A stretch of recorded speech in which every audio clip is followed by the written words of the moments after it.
All right. This is part two of Daddy's Girls, Mama's Boys. Take. I did this video part one last week, and now I'm finishing up with part two. The part I want to talk about is that these personal interactions that we have with our children are supposed to complement one another. So when they do go out in the greater society, they're able to function as fully formed adults, still learning, still growing, but at least with, let's say, an intermediate understanding of how human interactions are supposed to go. Men don't want their fathers don't want their young daughters to think that every type of engagement that they have with a young male, that theirs should just be completely open to their advancements. It's literally, if I have to put it this way, is it's okay to have a window open if they can't reach it. If this is your house, you keep the doors closed until you get to fully understand, or you're fully familiar, or familiar enough. There we go. Familiar enough to let somebody in your house. It's okay to have a window open. Doesn't necessarily mean they should be able to get through that window. For dudes, it's totally different. It's for us, it's go there with your armor on, your sword, your shield, and your spear, but always at rest. Meaning, go out there ready for war, but be peaceful. And that's the truth. I think the saying that I most like is better to be a warrior in a garden than a gardener in a war zone. And that's the basic mentality that most men should have. People should know you should have the capacity for violence, but the maturity of restraint. You know, your armor's up, cool, but you don't need to just force yourself on people. That's not necessary. You're confident in yourself, you're confident in your capabilities, and you should be open to the people around you while fully aware that you can defend yourself when the time is right.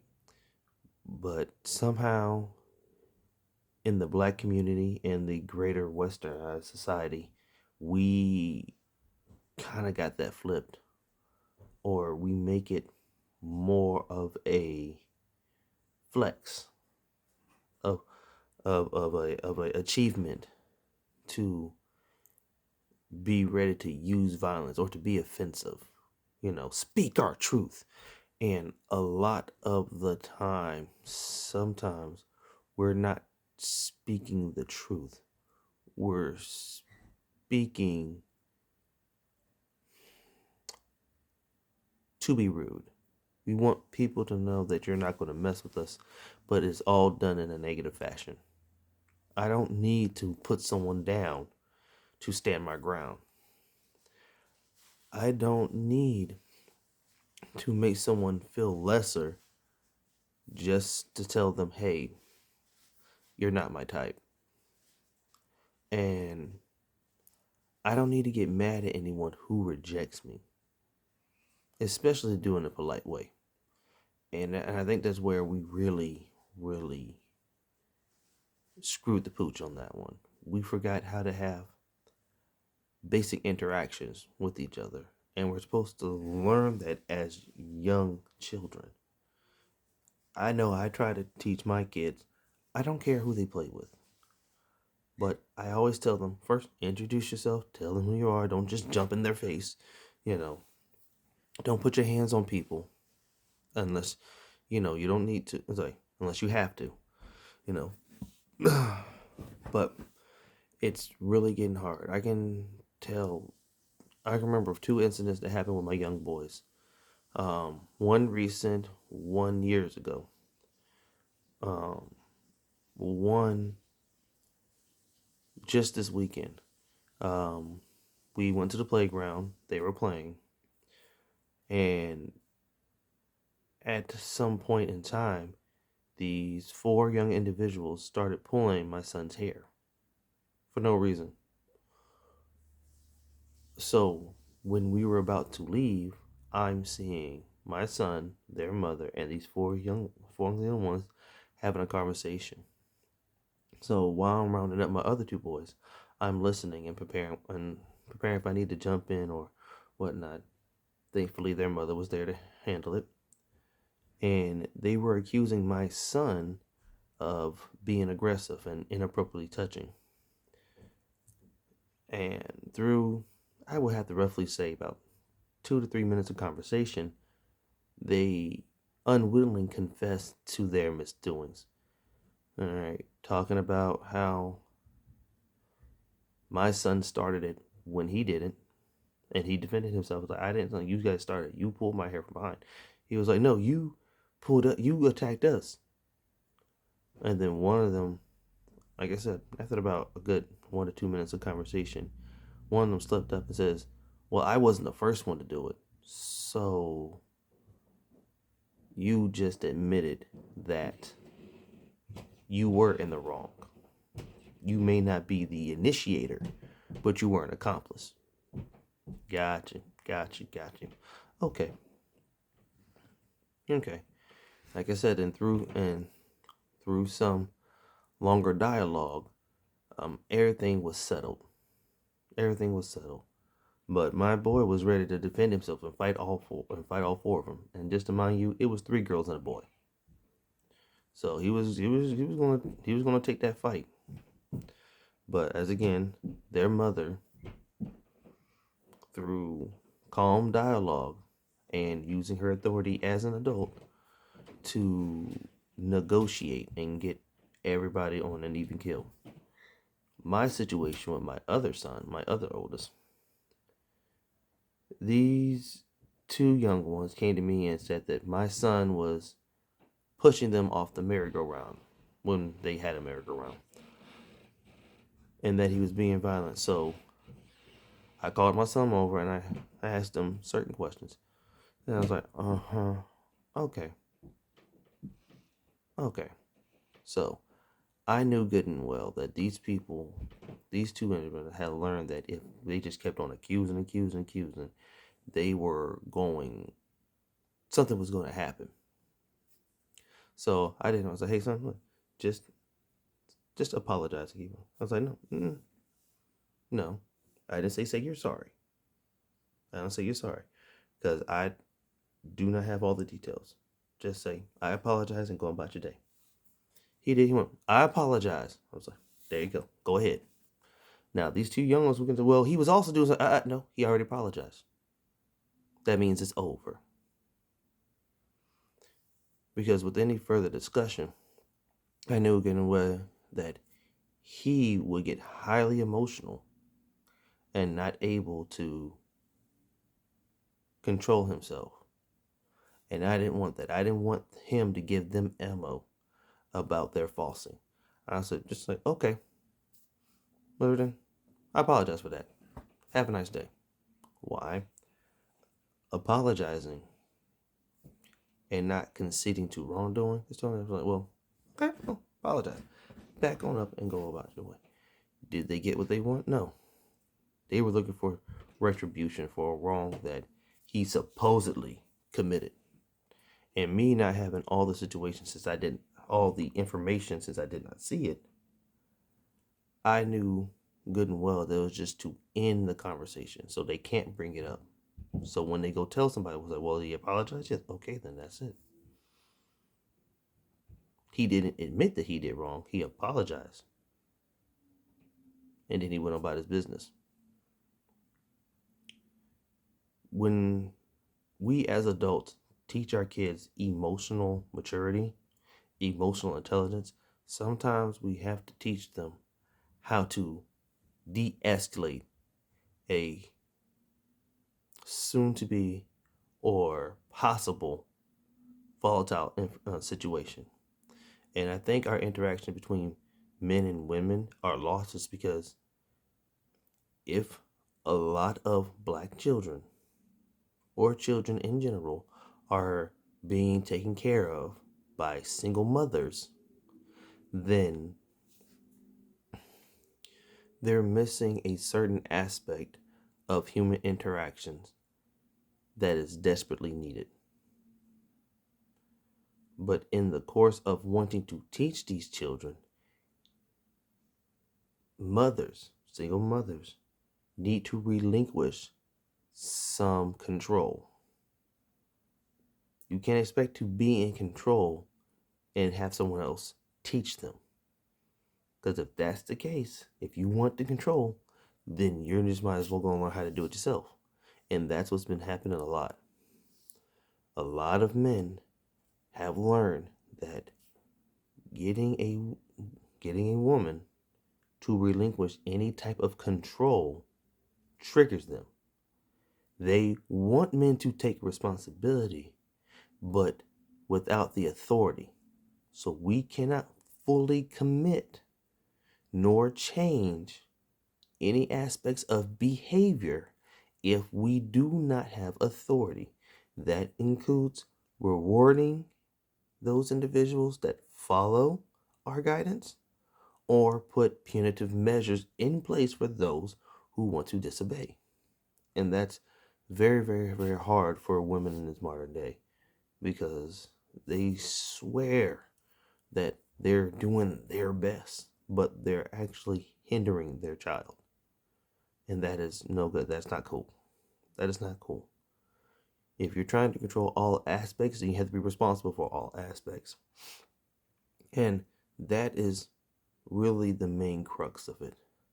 A lot of boys who grow up in single parent homes, single mother homes, when they get of size, their maturity level has not been built. Okay? For some single mothers, it's as soon as they hit 18 and the kid is either taller than them, bigger than them, stronger than them, then all of a sudden he becomes the enemy.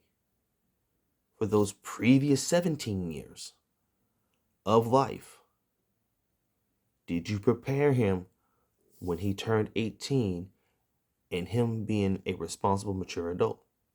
And a lot of the times, no. It seems as soon as he turned 18, then he needs to figure it out. That doesn't make sense. While it's different for females, from what I've observed and what I've heard, from when they turn the age of 10, they're always taught how to, from the age of 10, they are now taught how to be a single, mature adult with certain unfulfilled requirements. And that's when they'll go out to the world. They know how to work for themselves. They know how to be goal oriented. They understand how to be in a professional setting. But when it comes to personal interactions, it's men ain't shit, ninjas ain't shit. Don't take no ish from no man.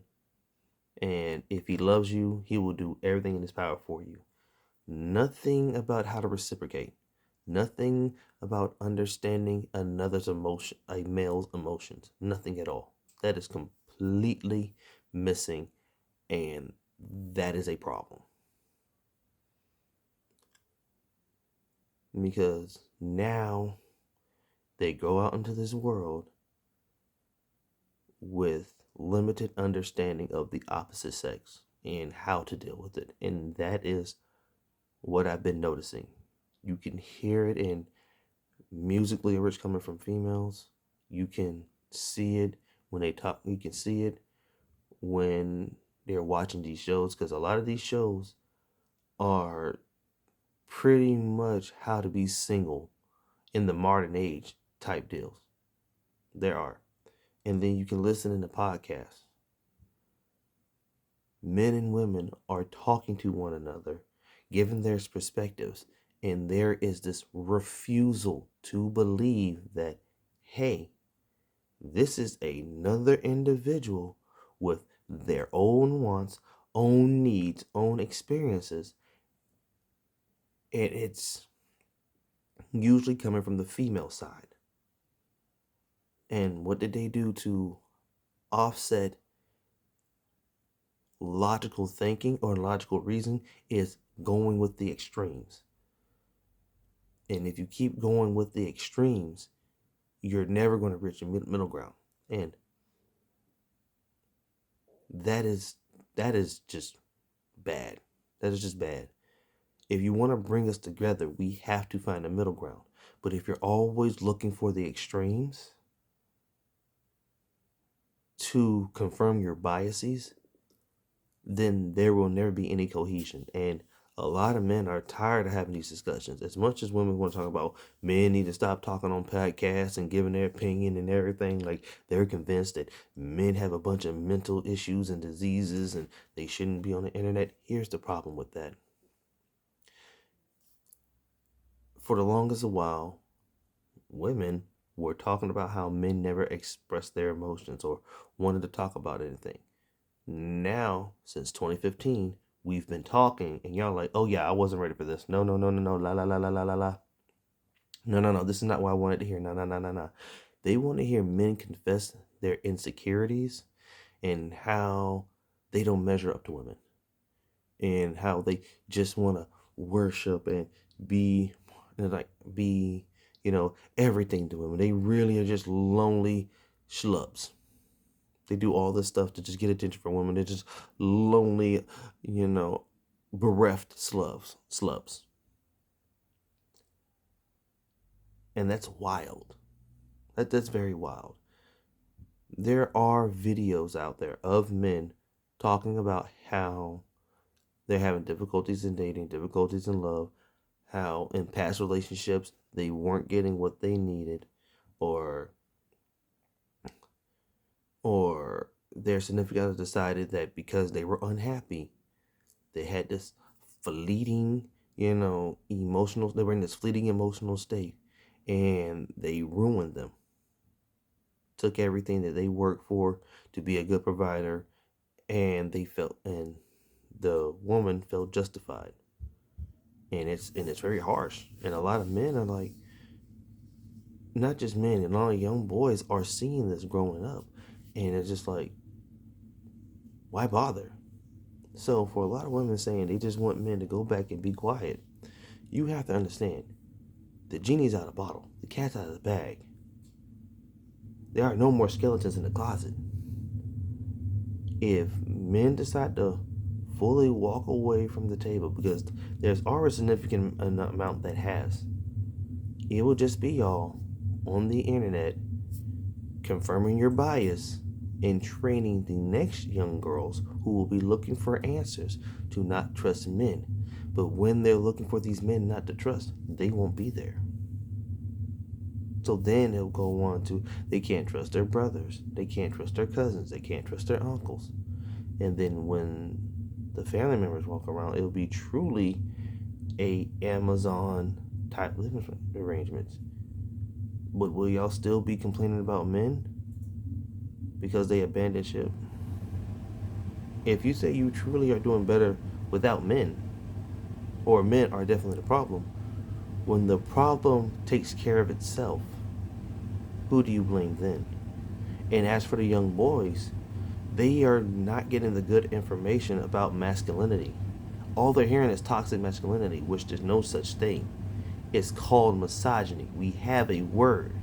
There's masculinity and then there's misogyny. And by keep finding ways to demonize masculinity to assuage your insecure feelings, you're then leading a lot of young men, young males, into misogyny. And misogyny to me is indifference. It's indifference to the female condition. That means they could care less about your pain, they can care less about your woes and your sorrows, they can care less about you. Why? because they've heard all the misandry coming from y'all. And a lot of y'all don't want to admit that y'all being misanders because this kiki is all funny to you. But these young ones that are going up, they'll be looking for this information, and all they hear is negative talk between man and woman, that there's no good man and there's no good woman. That puts them in a very precarious situation. They're going to go out and they're going to learn out there in the wild and come up with their own solutions, which is not good. Which is not good. A lot of women ask themselves, where have all the men gone? And yet they don't ask, why have the men left? They don't want to ask the actual questions that will give them the answers that they want. Not what they want, the answers they need. Sometimes getting the truth is always a bittersweet type of deal. It's not always going to be to your benefit. As most people say, sometimes you're the problem, and you need to learn how to fix it. Or we're not going to have any more daddy's girls and mama's boys. Period.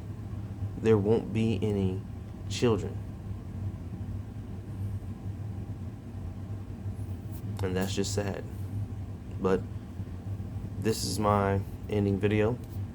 Y'all have a good night. And always aim above mediocrity.